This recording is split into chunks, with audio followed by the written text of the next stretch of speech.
주님 주의 나라 임하셨네. 이 땅 위에 주님께 영광.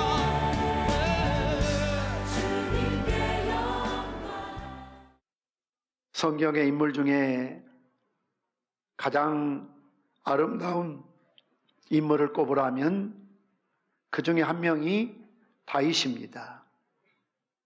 다윗이 훌륭한 점은 단지 그가 이스라엘의 왕이 되었다는 것과 그의 왕국이 안정된 왕국이었다는 데 있지 않습니다. 그의 매력점은 그의 인간됨이 있습니다. 오늘 본문 역대상 29장 10절 이하의 말씀 보면 얼마나 그가 훌륭한 인품을 소유하고 있는 사람인가를 보여주고 있습니다. 다윗이 왕이 되고 왕권이 강화되고 있을 때에 나라가 안정을 찾고 그가 아름다운 궁전을 짓고 그 안에 살 때 그는 어느 날 나단 선지자에게 이런 고백을 합니다. 왕이 선지자 나단에게 이르되 볼지어다 나는 백향목궁에 살거늘 하나님의 교회는 휘장 가운데 있도다. 무엇을 말합니까? 그는 나라가 부강하고 왕권이 안정이 되어서 왕궁을 화려하고 멋지게 짓고 그 안에 백향목궁에 살고 있는데 아직까지 하나님의 궤, 법궤, 하나님의 이 임재를 상징하는 이런 궤는 성막에 있었다는 겁니다. 휘장 안에, 텐트 안에 있었다는 것이죠. 그래서 그는 늘 그것 때문에 마음에 부담감을 가졌습니다. 내가 크고 아름다운 궁궐에 살면서 하나님을 아직도 텐트 안에, 휘장 안에 모시고 있다는 것이 늘 마음이 불편했던 것이죠. 그래서 어느 날 나단 선지자를 불러서 내가 살고 있는 왕궁보다 내 집보다 더 웅장하고 화려하게 멋있게 하나님의 궁궐, 하나님의 성전을 지어드리겠노라고 그렇게 이야기를 했습니다. 이 말을 들은 나단 선지자도 너무나 반가운 일이었습니다. 즐거운 일이었습니다. 기쁜 일이었습니다. 합당하게 되었습니다. 그런데 하나님께서는 전혀 뜻이 다르셨습니다. 다윗이 왕이 되어서 나라를 안정하고 또 그 궁궐을 크게 아름답게 지은 것까지는 허락할 수 있는 일이지만 평화의 상징이어야 될 이 성전을 군인으로서 수많은 전투를 함으로써 무생명들을 피 흘리게 했던 다윗이 그 손에 피가 가득했다고 말하고 있습니다. 그 손으로 그런 다윗이 하나님의 성전을 짓는 것은 옳은 일이 아니라고 말씀하신 것입니다. 그동안 다윗은 성전을 짓기 위해서 많은 준비를 했습니다. 자기의 전 재산을 사제를 털어서 성전 일에 드리고 싶었습니다. 그런데 이런 거절을 당하다 보면 그도 감정 있는 성정의 사람으로서 얼마나 섭섭하고 상처를 받겠습니까? 우리가 누구에게인가 선행을 베풀고 좋은 일을 하려고 했는데 상대방이 거절했을 때 얼마나 때로는 자존심이 상하고 모멸감이 듭니까? 그런데 다윗을 보십시오. 비록 자기가 하나님의 성전을 건축하고자 했지만 거절을 당했음에도 불구하고 전혀 그는 섭섭한 감정이 없었다는 것입니다. 왜냐하면 그가 성전을 건축함에 있어서 자기의 어떤 공명심이나 또는 자기의 의로움이나 자기의 이름을 드러내기 위한 그런 의도가 아니었다는 것을 보여주고 있습니다. 오히려 그는 하나님 앞에 약속한 대로 성전을 지을 수 있는 모든 제반적인 준비를 다 갖추어서 그 아들 솔로몬에게 넘겨줍니다. 사실 솔로몬이 성전을 짓지만 그 성전 이름을 솔로몬 성전이라고 불러서는 안 되는 거지요. 왜냐하면 실제 다윗이 낸 모든 것들로 성전을 지었기 때문에 그렇습니다. 그럼에도 불구하고 다윗은 이 부분에조차도 전혀 섭섭한 감정을 드러내지 않는다는 겁니다. 선을 향해 낙심하지 말지니 피곤치 않으면 때가 이르면 거두리라고 그랬습니다. 여러분들이 정말 사심 없이 욕심 없이 내 이름을 드러내거나 내 공명심이거나 내 의로움에 근거하지 않고 교회를 섬기고 주를 위해서 복음을 위해서 헌신하다가 때로는 거절을 당하거나 오해를 받거나 욕을 듣는 경우가 있다 할지라도 정말 하나님과의 관계에서 하나님이 알아주시면 하나님이 인정해 주시면 우리는 얼마든지 순응할 수 있는, 순종할 수 있는, 그리고 불평하지 않고 누구를 탓하지 않고 원망하지 않는 그런 성숙한 기도의 자리에 나아가야 될 줄 믿습니다. 다윗은 하나님의 뜻에 100% 만족했다는 것입니다. 그러면서 오늘 본문은 그의 노년에 하나님께 드리는 찬송이요 기도의 제목입니다. 오늘 본문을 끝으로 이제 다윗 시대는 마감이 되고 새로운 솔로몬의 시대가 열려지게 되는 것입니다. 역사의 전환점을 맞이하게 됩니다. 마치 요즘 우리나라의 상황과 흡사합니다. 정권이 바뀌게 되는 것입니다. 그럼에도 불구하고 오늘 다윗은 자신의 관심사와 이해는 사라지고 마지막까지 하나님만을 바라보며 하나님 앞에 찬양과 기도를 올려드리고 있습니다. 이런 상황과 시대적인 배경을 여러분이 염두에 두고 오늘 본문의 말씀을 다시 한번 깊게 묵상해 보시길 바랍니다. 다윗이 온 회중 앞에서 여호와를 성축하여 이르되 우리 조상 이스라엘 하나님 여호와여 주는 영원부터 영원까지 성축을 받으시옵소서. 여호와여 위대하심과 권능과 영광과 승리와 위엄이 다 주께 속하였사오니 천지에 있는 것이 다 주의 것이로소이다. 여호와여 주권도 주께 속하였사오니 저는 높으사 만물의 머리 되심이니이다.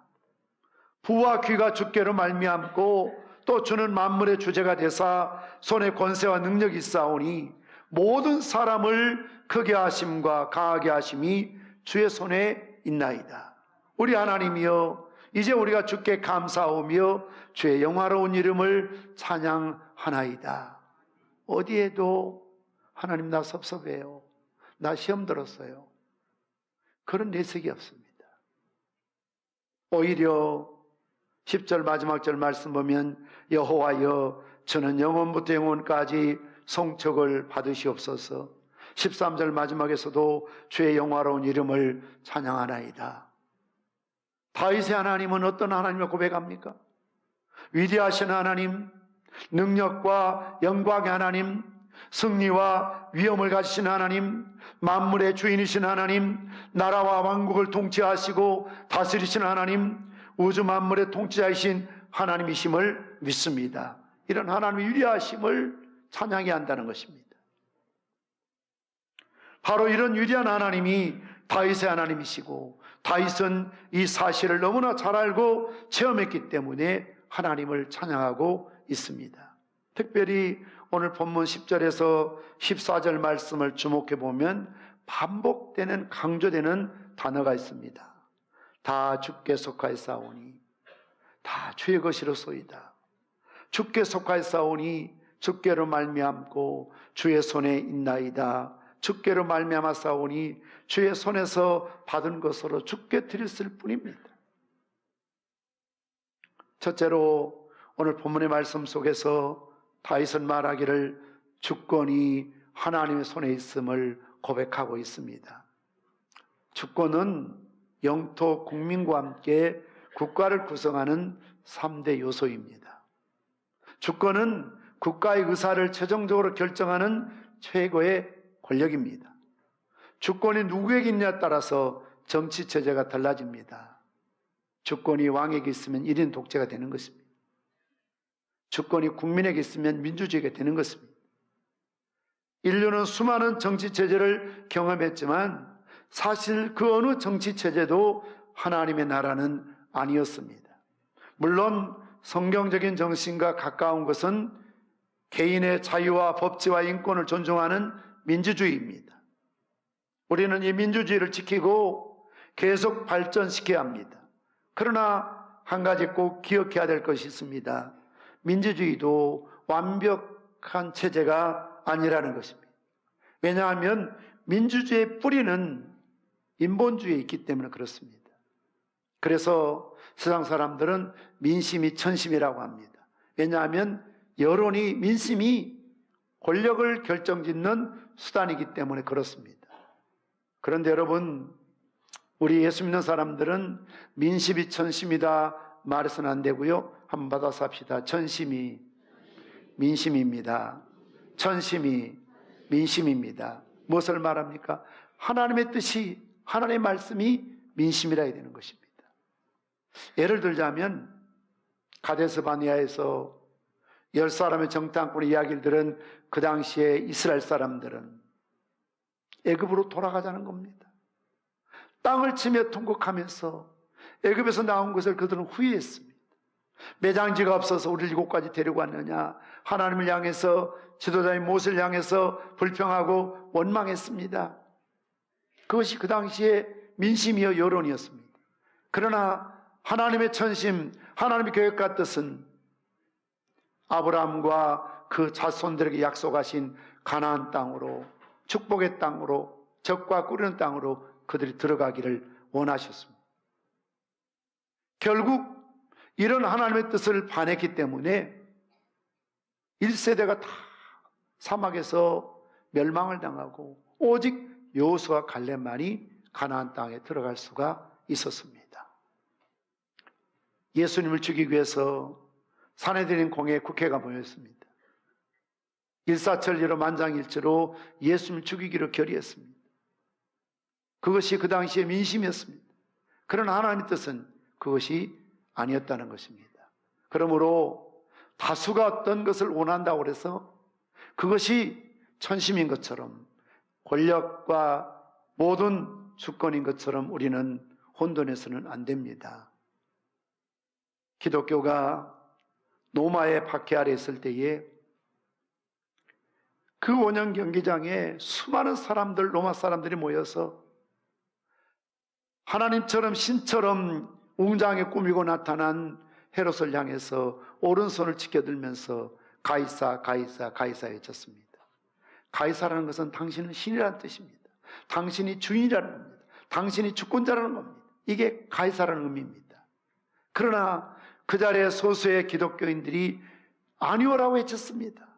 만물의 주인은 가이사가 아니고 황제가 아니고 천지 만물을 지으신 하나님이 만물의 주인이라고 외쳤던 것을 보게 됩니다. 이런 이유 때문에, 황제 숭배의 사상을 거절했기 때문에 결국 기독교인들이 잡히게 되고 옥에 갇히게 되고, 심지어 그들이 굶주린 짐승의 밥이 되고, 살아있는 사람을 화형을 시켜서 원형 경기장에 불을 밝히는 그런 끔찍한 일을 저지르게 되었던 것을 볼 수가 있습니다.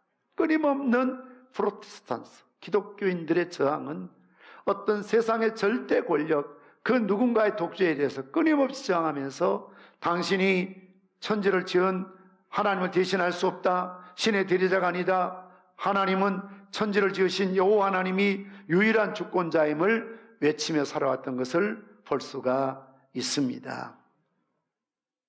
성경은 인본주의가 아니라 신본주의입니다. 주권은 하나님께 있습니다. 그래서 디모데전서 6장 15절 말씀처럼 기약이 이르면 하나님이 그의 나타내심을 보이시리니 하나님은 복되시고 유일하신 주권자이시며 만왕의 왕이시며 만주의 주시오라고 말씀하고 있습니다. 모든 권세와 능력이, 영광이 하나님께 있습니다. 로마서 13장 1절 말씀에서도 권세는 하나님께로부터 나지 아니함이 없나니 모든 권세는 다 하나님께서 정하신 바라고 말씀하고 있습니다. 모든 주권과 권세는 하나님과 예수님 위에 있습니다. 골로새서 1장 16절 말씀에서도 만물이 그에게 창조되되 하늘과 땅에서 보이는 것들과 보이지 않는 것들과 혹은 보좌들이나 주관자들이나 정사들이나 권세들이나 만물이 다 그로 말미암고 그를 위해 창조되었다고 말씀하고 있습니다. 그러므로 우리는 모든 주권이 하나님께 있고 모든 주권이 하나님에게서 나오고 모든 주권이 하나님의 영광을 위해서 있음을 기억하시기를 바랍니다. 모든 주권, 하나님 나라를 만방에 선포하시기를 바랍니다. 두 번째로 오늘 부와 귀가 주께를 말미암고라고 부와 귀가 주께 있음을, 하나님께 있음을 고백하고 있습니다. 다윗은 부와 존귀가 자신의 능력으로 얻어진 것이 아니라는 것입니다. 주님께로부터 왔다 고백하고 있습니다. 사도 바울도 로마서 11장 30절 말씀을 통해서 이는 만물이 주에게서 나오고 주로 말미암고 주에게로 돌아감이라고 고백하고 있습니다. 그렇습니다. 우리에게 주어진 모든 부와 귀가 하나님에게서 나왔음을 믿습니다. 그러므로 우리에게 어떤 부나 귀가 주어졌을 때 이것을 하나님의 영광을 위해 쓸 수 있는 기회라는 것을, 청직의 사명을 가져야 한다는 것입니다. 특별히 그 시대에 가난한 사람들, 어려운 사람들, 선교지, 그리고 약한 자들을 위해서 교회에서나 개인적으로 그들을 후원하고 도울 수 있는 것이 우리에게 이런 부요함을 주신 역사적인 책임이요 사명이라는 것입니다. 세 번째로 권세와 능력이 하나님 손에 있다고 고백하고 있습니다.